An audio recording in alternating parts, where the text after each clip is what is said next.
tiempo de la meditación. Padre, en esta hora, ruego tu misericordia, tu bondad, Señor. Permite que tu palabra corra y sea glorificada mañana. En mi salud, a tu infancia, que están enfermos, Señor, dale la salud que necesitan y damos gracias, Señor, por la alabanza para el Señor. Bendito sea tú, por favor, tú eres glorificado en medio de la iglesia. Damos gracias en el nombre de Jesús. Amén y amén. Hoy vamos a hablar de una sentencia firme. Vamos a utilizar un término de derecho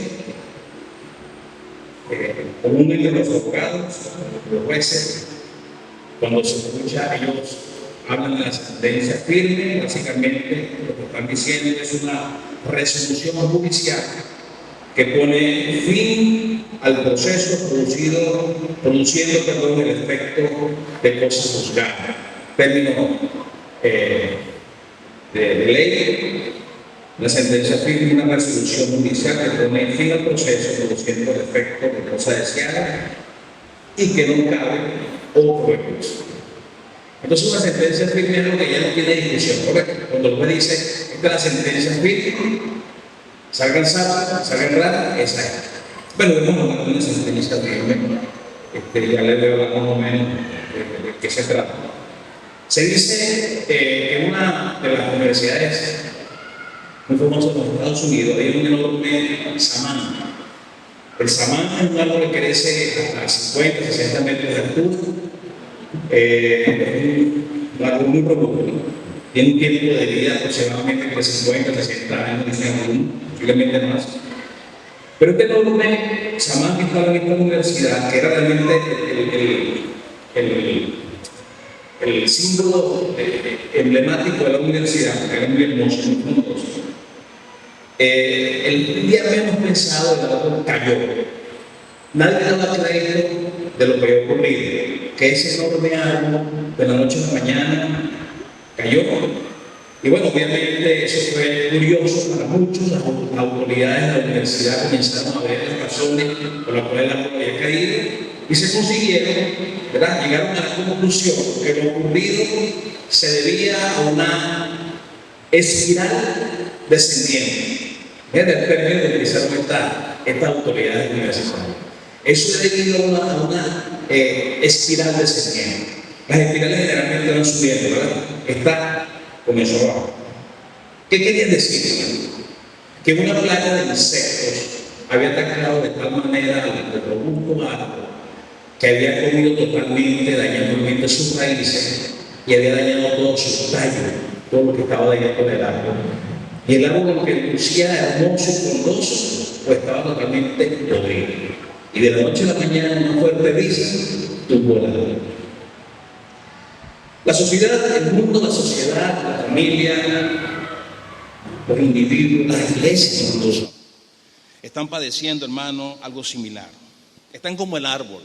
La sociedad luce como el árbol, bonita, hermosa. Y lamentablemente los valores, la moral está en decadencia. Yo creo que luego de Sodoma y Gomorra, en el mundo se había hablado tanto de un mundo tan degenerado, tan falto de valores como en los días actuales. Se habla de una agenda, la Agenda 2030, donde el género ya no va a ser, bueno, ya lo es, ya hay muchos países que así lo han decretado, de que no son hombre y mujer, sino que son diversidad de género. Ya es una ley. En países como los Estados Unidos, ciudades de los Estados Unidos, usted no puede ni siquiera criticar porque usted es objeto de persecución y de cárcel. La pornografía infantil está cautivando a la gente. Ya no hace falta que usted vaya al cine o que la gente vaya al cine para ver lo atroz de la pornografía. Lo tienen en el servidor de su teléfono. Ahora los niños participan de eso. La trata de personas está realmente a la luz, a flor de piel. Bueno, ese es el mundo en que vivimos, hermano. Ese es el mundo que nosotros estamos viviendo. Nuestra sociedad no escapa de ello, su familia no escapa de ello. La homosexualidad está viento en popa. Es rara la familia en el mundo, incluyendo la familia venezolana, que alguien no tenga esas inclinaciones. Lo que antes era una vergüenza ahora es una moda. Ese es el mundo, hermano. Y realmente es una espiral que está carcomiendo todo el interior de la sociedad. Se ha perdido, como dije anteriormente, todo lo que es sensatez y valores. Como dice el libro de Isaías, capítulo 5, 20, a lo malo dicen bueno y a lo bueno malo, que hacen de la luz tinieblas y de las tinieblas luz, que ponen lo amargo por dulce y lo dulce por amargo, como lo dijo Isaías. Hace 2600 años Isaías habló sobre esa inmoralidad del pueblo de Jerusalén. Nosotros estamos siendo atacados. Lo que es bueno para usted, lo que es valor, es antivalor para la gente. La Biblia está pasada de moda. Venir a la iglesia, eso es algo pasado de moda. Lo que no pasa de moda son las sentencias y las palabras de Dios, porque la palabra de Dios vive y permanece para siempre. Eso no lo dice la Biblia. Vive y permanece para siempre. Así que Dios tiene para este mundo, para esta sociedad, una sentencia. Muchos hablan de la venida de Cristo, pero en la medida que nosotros estamos viendo esta sociedad, este mundo, las familias cómo están, tenemos la sentencia de la palabra de Dios, de la cual nadie puede librarse. En las Sagradas Escrituras, en el libro de Daniel, un libro que nos da una ilustración perfecta de lo que estamos hablando, hay un capítulo que yo sé que ustedes lo conocen, un rey llamado Belsasar. ¿Habían oído hablar de las Escrituras en la pared? Sí, han oído hablar de las Escrituras en la pared, ¿verdad? Entonces el rey Belsasar, capítulo 5 de Daniel, nos da a nosotros cuatro razones que ocasionaron una sentencia firme en el rey o contra el rey y contra su reino.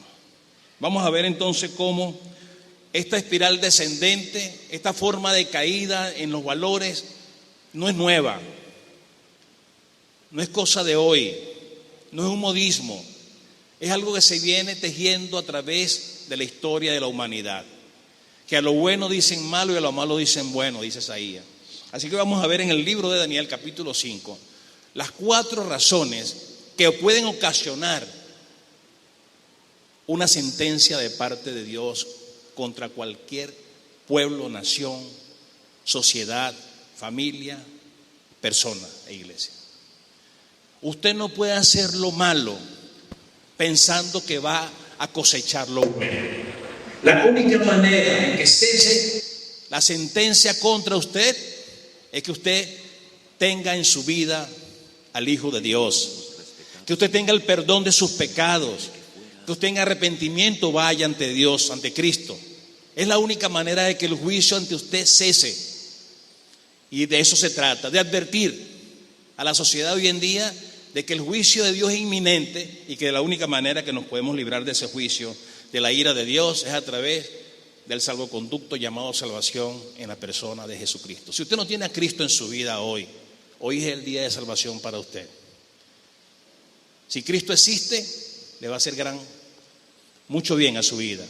Si Cristo no existe, si está muerto para alguno, no va a hacer ningún daño para usted. Así que bueno, en esa idea, vamos entonces a revisar el capítulo 5 del libro de Daniel. Yo quiero que vayan conmigo, vamos a escuchar el audio para hacerlo un poquito más rápido la lectura. Es una lectura larga, pero que en el audio es menos. Así que pide a Maoli que nos ayude en la lectura. Usted abra la Biblia en el libro de Daniel, capítulo 5. Libro de Daniel, capítulo 5. Muchos años después, el rey Belsasar ofreció un gran banquete a 1000 de sus nobles y bebió vino con ellos. Mientras Belsasar bebía, mandó traer las copas de oro y plata que su antecesor, Nabucodonosor, había sacado del templo de Jerusalén. quería beber en ellas con sus nobles, sus esposas y sus concubinas. Así que trajeron las copas de oro sacadas del templo, la casa de Dios en Jerusalén, y el rey y sus nobles, sus esposas y sus concubinas, bebieron en ellas. Mientras bebían en las copas, rindieron culto a sus ídolos de oro, plata, bronce, hierro, madera y piedra. De pronto, vieron los dedos de una mano humana que escribía sobre la pared blanqueada del palacio del rey, cerca del candelabro. El propio rey vio la mano mientras escribía, y el rostro se le puso pálido del susto. Le temblaron las rodillas a causa del miedo y se le aflojaron las piernas. El rey llamó a gritos que trajeran a los brujos, a los astrólogos y a los adivinos para que se presentaran ante él. Les dijo a esos sabios babilónicos: el que pueda leer estas escrituras y explicarme lo que significa será vestido con mantos púrpuras propios de la realeza, y se le pondrá una cadena de oro alrededor del cuello. Será el tercero en importancia en el reino. Entonces entraron todos los sabios del rey, pero ninguno pudo leer lo que estaba escrito ni decirle al rey lo que significaba. Así que el rey se asustó aún más y se puso pálido. Sus nobles también estaban perturbados. Cuando la reina madre oyó lo que estaba pasando, se dirigió apresuradamente a la sala del banquete y le dijo a Belsasar: ¡Que viva el rey! No se ponga tan pálido ni tenga miedo. Hay un hombre en su reino en quien vive el espíritu de los dioses santos. Durante el reinado de Nabucodonosor, este hombre demostró percepción, entendimiento y sabiduría como la que tienen los dioses. El rey que precedió a usted, o sea, su antecesor, el rey Nabucodonosor, lo nombró jefe de todos los magos, los brujos, los astrólogos y los adivinos de Babilonia. Este hombre, Daniel, a quien el rey le dio por nombre Belsasar, tiene un intelecto excepcional y rebosa de conocimiento y entendimiento divino. Puede interpretar sueños, explicar acertijos y resolver problemas difíciles. Mande llamar a Daniel y él le dirá el significado de lo que está escrito en la pared. Entonces trajeron a Daniel delante del rey y el rey le preguntó: ¿Eres tú ese Daniel, uno de los cautivos traídos de Judá por mi antecesor, el rey Nabucodonosor? He oído que el espíritu de los dioses vive en ti y que tienes mucha percepción, entendimiento y sabiduría. Mis sabios y brujos han intentado leer las palabras escritas en la pared y explicarme su significado, pero no pueden. Me dicen que tú puedes dar interpretaciones y resolver problemas difíciles. Si eres capaz de leer estas palabras y explicarme el significado, te haré vestir con mantos púrpuras propios de la realeza y recibirás una cadena de oro en el cuello. Serás el tercero en importancia en el reino. Daniel respondió al rey: Su Majestad, guarde sus regalos o déselos a otra persona. Igual, le diré el significado de lo que está escrito en la pared. El Dios Altísimo le dio soberanía, majestad, gloria y honor a su antecesor, Nabucodonosor. Lo hizo tan poderoso que gente de toda raza, nación y lengua temblaba de temor ante él. El rey mataba a quienes quería matar y perdonaba a quienes quería perdonar. Honraba a quienes quería honrar y humillaba a quienes quería humillar. Sin embargo, cuando su corazón y su mente se llenaron de arrogancia, le fue quitado el trono real y se le despojó de su gloria. Fue expulsado de la sociedad humana. Se le dio la mente de un animal salvaje y vivió entre los burros salvajes. Comió pasto como el ganado y lo mojó el rocío del cielo, hasta que reconoció que el Dios Altísimo gobierna los reinos del mundo y designa a quien Él quiere para que los gobierne. Oh, Belsasar, usted es el sucesor del rey y sabía todo esto, Pero aún así, no se ha humillado. Todo lo contrario. Usted desafió con soberbia al Señor del cielo y mandó traer ante usted estas copas que pertenecían al templo. Usted, sus nobles, sus esposas y sus concubinas estuvieron bebiendo vino en estas copas mientras rendían culto a dioses de plata, oro, bronce, hierro, madera y piedra. Dioses que no pueden ver ni oír, ni saben absolutamente nada. Pero usted no honró al Dios que le da el aliento de vida y controla su destino. Así que Dios envió esa mano para escribir el mensaje. Este es el mensaje que escribió: Mene, Mene, Tekel y Parsin. Y el significado de las palabras es el siguiente. Mene significa contado. Dios ha contado los días de su reinado y le ha puesto fin. Tekel significa pesado. Usted ha sido pesado en la balanza y no dio la medida. Parsin significa dividido. Su reino ha sido dividido y dado a los medos y a los persas. Entonces, por orden del rey Belsasar, vistieron a Daniel con mantos púrpuras, le pusieron una cadena de oro en el cuello y lo proclamaron el tercero en importancia en el reino. Esa misma noche mataron a Belsasar, rey de Babilonia, y Darío el Medo se apoderó del reino a los 62 años de edad. No hay manera de sustraer pasajes de este capítulo porque todo es muy gráfico. Habrá que añadir algunos comentarios, sí, pero todo es muy gráfico, todo es muy significativo. Lo primero que vamos a ver, hablando de las 4 razones que ocasionan una sentencia firme, es la necedad del hombre, la necedad del rey. Esa es la primera razón. Y lo vamos a encontrar entre los versículos de 1 al 5. Versículos del 1 al 5, ¿ok?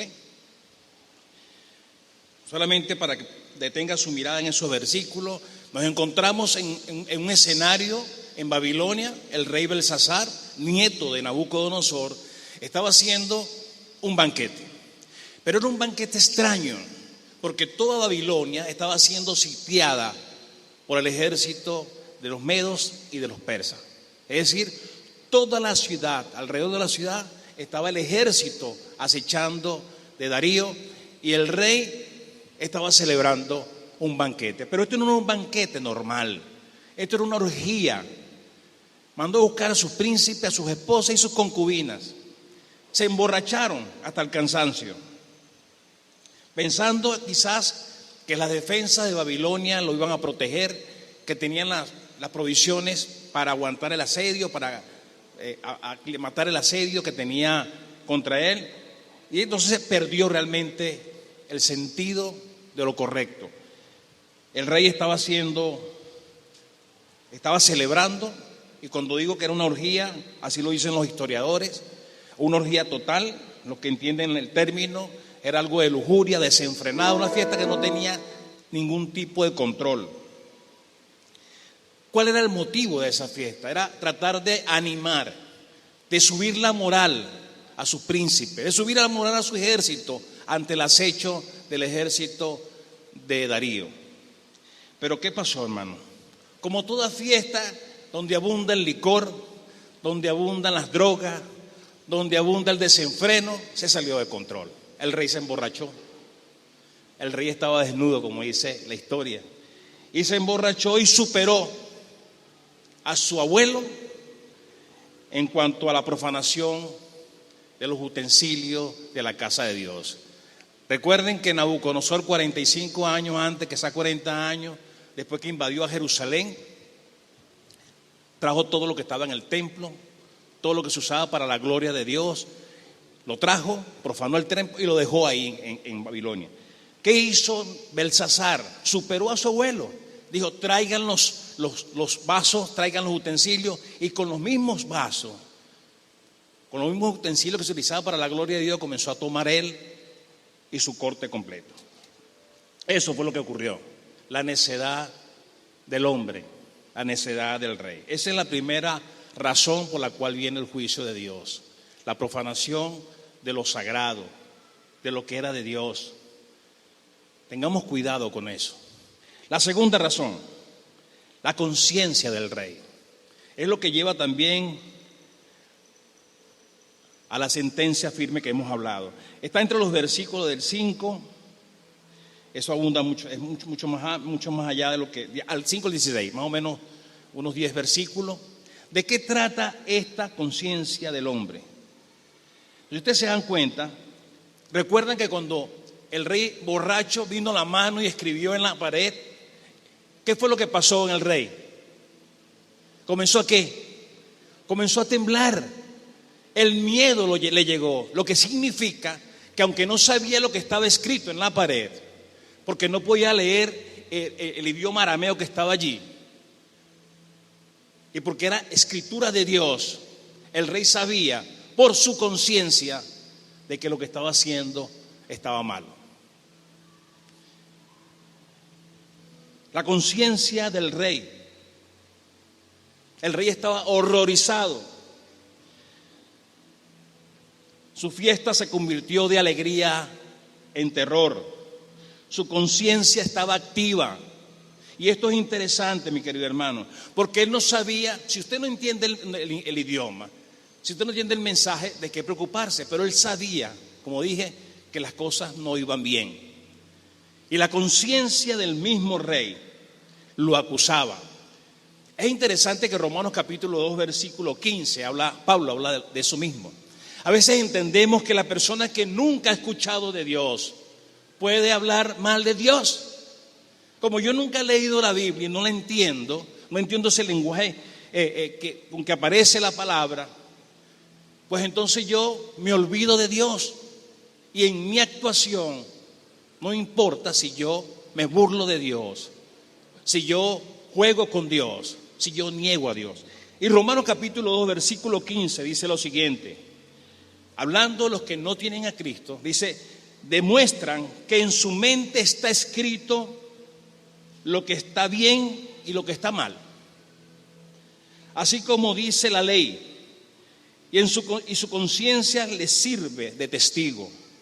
Su razonamiento los condenan o los defienden, porque cuando hacen lo malo tienen remordimiento, y cuando hacen el bien saben que hacen bien y no se sienten culpables. Una persona sin Cristo, mire, lo que hace Dios en nosotros, cuando el ser humano está en proyecto, la Biblia habla que Dios nos conoce desde antes de la fundación del mundo. Cuando usted viene a este mundo, no solamente tiene cuerpo, alma y espíritu, sino que en el corazón de usted, en el corazón mío, Dios ha colocado sus mandamientos.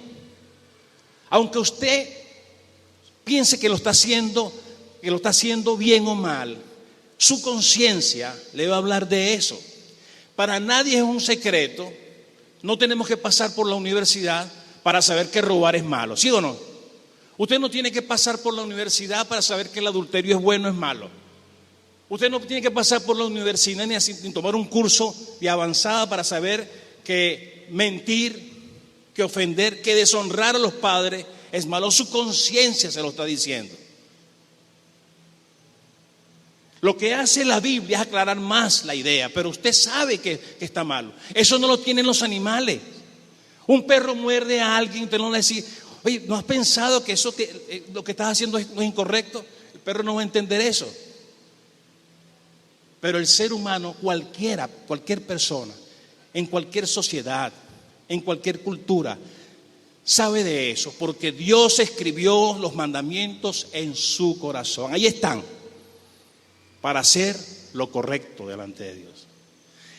Significa que el rey sabía de que su conciencia lo estaba acusando, de que tomar los vasos, de que profanar los utensilios sagrados era malo.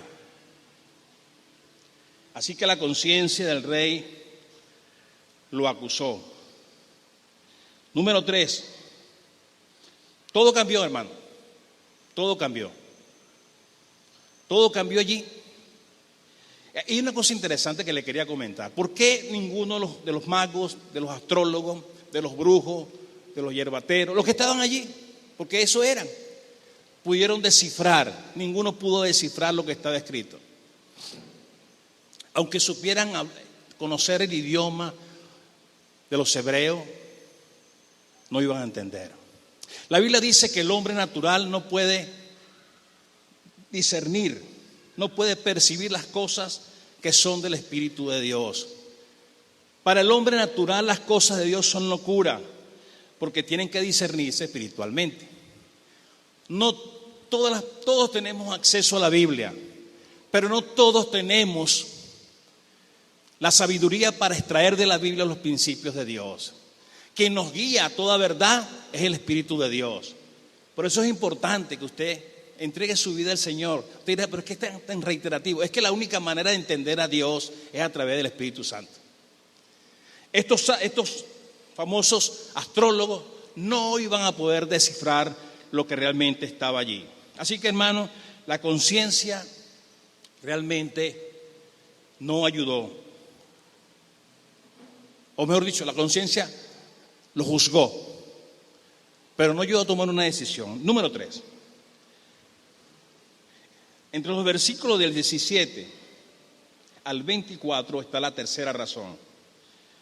La tercera razón que lleva a una sentencia de parte de Dios es la soberbia del rey. Y podemos resumir esto, el Proverbio capítulo 16-18 dice: la soberbia precede al fracaso, la arrogancia anticipa la caída. Ante la caída, la soberbia. Y este era un rey soberbio. Ve lo que dice Daniel. Daniel le dice: todo lo que le pasó a tu abuelo, ese que también era soberbio como Nabucodonosor, porque si alguien era soberbio era Nabucodonosor, Dios le dijo, Daniel le anticipó un año antes que le pasara esto. Usted puede ir al libro de Daniel. Dijo: mira, rey, tienes que arrepentirte. Dios te ha dado todo, te ha dado poder, te ha dado fama, todo lo que dice Daniel. A quien tú quieras puedes matar o darle vida, engrandecer o no, pero tienes que arrepentirte. Porque si no, Daniel, no Nabucodonosor, en un tiempo determinado Dios te va a juzgar y vas a andar como los animales del monte. Efectivamente, un año después, dice la escritura en el libro de Daniel, Nabucodonosor estaba en los balcones de la gran Babilonia, de aquellos jardines colgantes de Babilonia, y dice: esta es Babilonia la grande, la que yo edifiqué. Y dice la Biblia que inmediatamente vino el juicio de Dios, y Nabucodonosor se encontró entonces en el monte comiendo pasto como los animales. Las uñas se le alargaron, parecía un animal, hasta que un día miró hacia el cielo y se arrepintió, y Dios lo volvió a colocar en el trono. Esa historia su nieto la sabía, y por eso era soberbia. Daniel le dice: eso que le ocurrió a tu abuelo no te sirvió. Bueno, hay un dicho que dice que la peor experiencia es no aprender de la experiencia. Hay 3 juicios importantes que Daniel, 3 acusaciones importantes que Daniel hace contra Belsasar. Esto es interesante, de que el siervo del reino, que era Daniel, un siervo olvidado totalmente porque ni el rey lo conocía, es el quien se le enfrenta al rey y le dice: hay 3 cosas que te quiero decir. Número 1, no te humillaste ante Dios, a pesar de que supo todo lo que le aconteció a su abuelo. Enfrentándose al rey, le dijo: tú no te humillaste ante Dios. Número 2, deshonraste y desafiaste a Dios al usar los utensilios sagrados en tu orgía. Y número 3, el rey se deshizo en alabanza a sus ídolos a través de los vasos que estaba tomando, los vasos sagrados, en vez de glorificar a Dios. No se humilló, deshonró y desafió a Dios, y se deshizo en alabanza hacia los dioses paganos. Soberbio, hermano. Y yo le puedo decir que el mundo, los gobernantes, los dueños de las corporaciones, están llenos de soberbia. El mundo está lleno de soberbia. El gran pecado de Satanás fue la soberbia. Dice el libro de Isaías que él era el príncipe de los querubines, y que pensó que era Dios. y se alzó como Dios. La soberbia de Satanás lo hizo caer. Y eso es lo que vemos nosotros en la sociedad hoy en día. Soberbia, ¿sí o no? Usted ve soberbia en todas partes. Usted ve soberbia en todo. En los lugares de trabajo, en los lugares de estudio. Hemos perdido todo eso, la sencillez, hemos perdido el control de las cosas. Así que este rey fue sentenciado por su soberbia, por no aprender de la experiencia de su abuelo. Por último, mi querido hermano, la última razón, la insuficiencia del rey. La insuficiencia de Belsasar. La mano escribió 4 palabras, 2 de ellas se repiten. ¿Recuerdan cuáles eran las 4 palabras? A ver.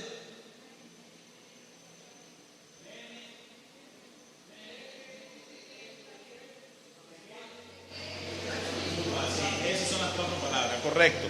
Mene, Tekel, Uparsin. Quiero que vean lo interesante de esto, porque todo es matemático. Las palabras pertenecen a los valores monetarios de la época. Y va de orden decreciente, valores monetarios, como ahorita tenemos el dólar, tenemos los bolívares, tenemos los euros. En aquel tiempo, o tenemos el kilo, el gramo, el kilogramo. En aquel tiempo esto era una medida monetaria. Tenía que ver, la más grande era la mina. La segunda era el ciclo y la tercera era la media luna.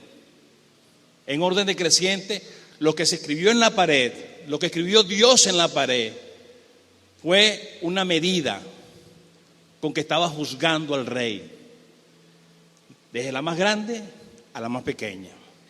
La primera, y tiene que ver con numeración, fue Mene. Y tiene que ver, Dios contó a Belsasar y se quedó corto. Contó a Belsasar y se quedó corto. La segunda tiene que ver con el peso. Pesó a Belsasar en balanza y lo encontró fallo de peso. Y lo último tiene que ver con Pérez, Uparsin, que significa división. Dios ha dividido tu reino y se lo ha dado a los medos y a los persas. Mene, Tekel, Uparsin. Dios contó tu reino, rey, y está falto. Te pesó en balanza y te faltan kilos. Y por eso, rey, tu reino va a ser entregado a los medos y a los persas. Va a ser dividido. No hubo manera de que Babilonia lograra otra vez su grandeza. Hoy en día Babilonia es ruina, son una ruina. Apenas quedan algunas cosas de la antigüedad. Babilonia es historia, no se reconstruyó jamás. Porque Dios sentenció ese imperio con su rey.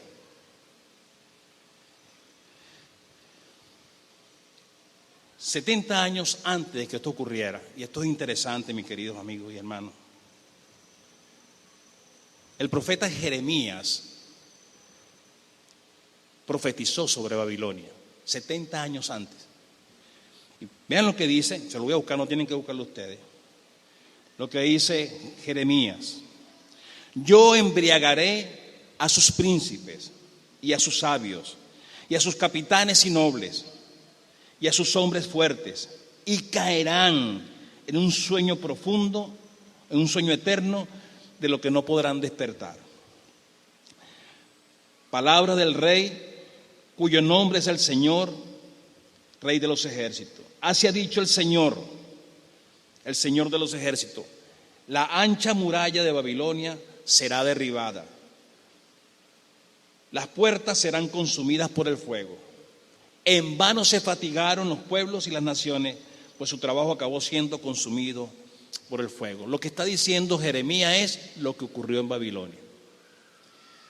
Algunos historiadores dicen que sin matar a nadie, salvo al rey, los medopersas invadieron el reino y se hicieron cargo de lo que era Babilonia. solamente, algunos historiadores dicen que solamente el rey fue asesinado. Hermano, ¿qué podemos concluir en todo esto? ¿Qué podemos añadir de acuerdo a lo que hemos visto? Ante la presencia de un mundo como el que tenemos, de una vida como la que vemos al frente de nosotros y muchas veces nosotros actuando de esa misma manera, ¿qué podemos aprender? ¿Cómo evitar la sentencia firme de Dios contra nosotros, contra la sociedad? ¿Recuerdan entonces que fue una necedad de un hombre?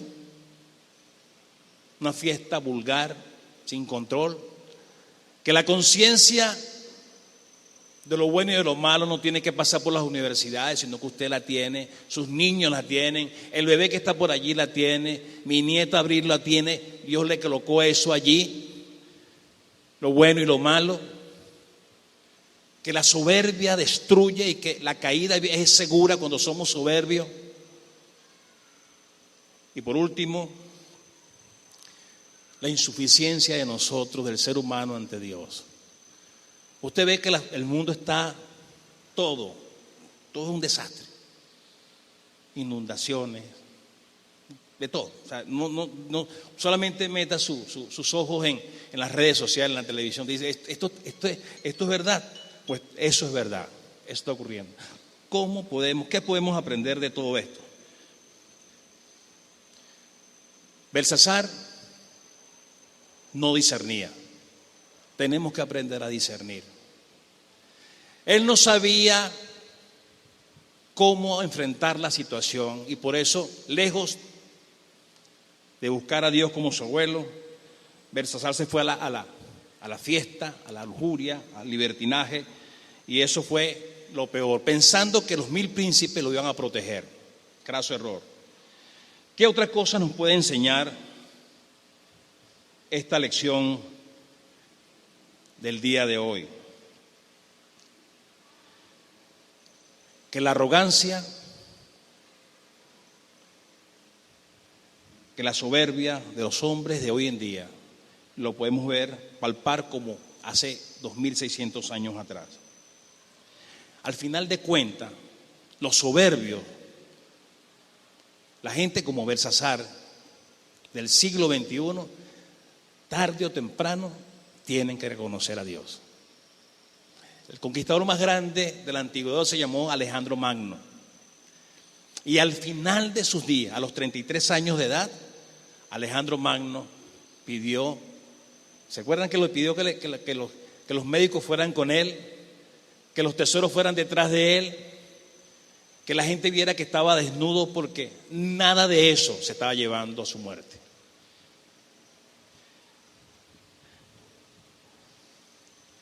Finalmente, y esto es interesante, hermano, el juicio de Dios vino a través de una escritura en la pared.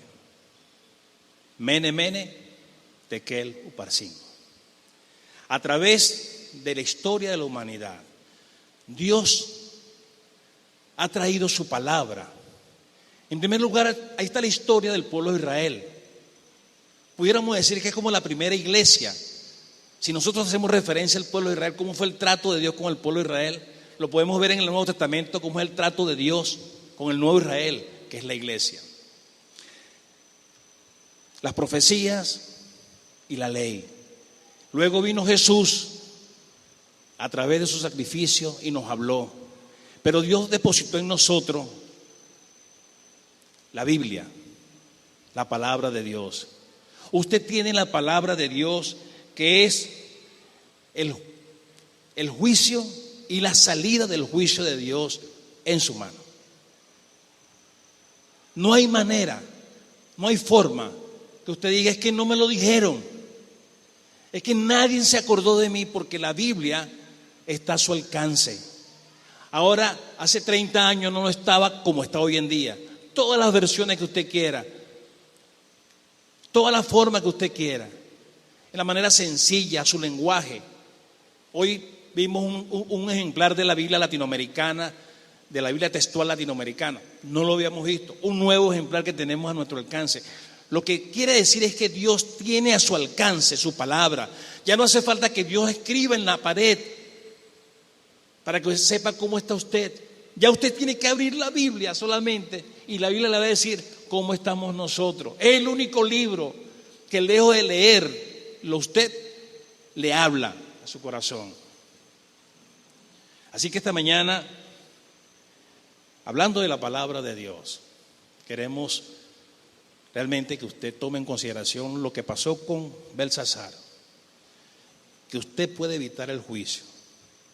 Si usted es cristiano, usted tiene que andar correctamente delante de Dios. ¿Se acuerdan cómo titularon los títulos que le dieron a Daniel? Un hombre sabio, incorruptible, probado con los años, probado con todos los imperios, y cómo se mantuvo realmente firme, impecable. El creyente en Cristo tiene que ser así. Sí, hermano, usted y yo pasamos por muchas tribulaciones, por pruebas, por enfermedades. A veces no podemos. La carga que tenemos a veces de la situación que viven nuestros hermanos es muy difícil. Usted a veces, posiblemente usted está aquí sin trabajo, sin alimento, con enfermedades. Estoy hablando de los creyentes en Cristo. Usted está aquí pasando sus pruebas. Dios lo está pasando por un sedazo. Pero usted es más importante que el oro y la plata. Dios va a sacar de usted el mejor brillo. Usted dirá, pero ¿cómo yo me hice cristiano para que me pasara esto? No.